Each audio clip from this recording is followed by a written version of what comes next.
My name is Ivan Krastev, and I'm the chairman of the Center for Liberal Strategies in Sofia and permanent fellow in the Institute for Human Sciences in Vienna.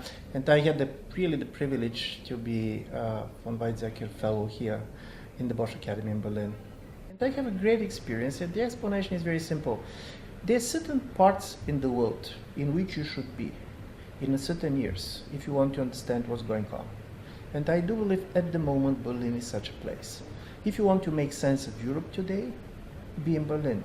And secondly, if you want to make sense of Berlin, be in the academy, because first of all, this is a very kind of an open intellectual space. No institutional interests. You're coming and everything is organized in the way strongly to push and to encourage your curiosity towards the world. I do believe for Germany, the major question now is if Germany wants the European project to succeed, Germany should take a leadership role. Because basically, simply the bureaucratic institutional leadership of Brussels is not going to work in this much more politicized situation. And even more, I do believe that Germany is doing this. And now comes the refugee crisis, where basically Germany took the major part of the burden, saying, listen, we're sacrificing, but basically we expect solidarity. The response that Germany got from some countries was not highly inspiring, but I do believe this is how the leadership works. And I do believe what Germany is going to discover, and I do believe it's going to be a major challenge for the German public opinion, when you're in a leadership role, you're always blamed. You're blamed for what you're doing, but also you're blamed for what you're not doing. Normally, the people say democracy is the one that is going to keep Europe together. But democracy functions on national level.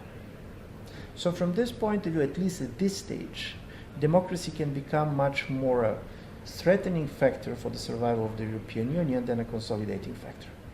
In the time of crisis, the opposite to trust is fear. So now when we see that basically citizens do not trust the elites, basically what is replacing this is not a kind of a liberal mistrust, but a fear. So the politics of fear, and politics of fear can have a different sources, is something that is really threatening the European project, because at the end of the day, the most important which you see in all these crises, economic or refugee crisis, is a clash of solidarities. With whom I want to have solidarity. And this is a very difficult question, and I do believe this clash of solidarities can very strongly lead to renationalization of politics, foreign policy, economic policies, and this is a threat for the survival of the European project.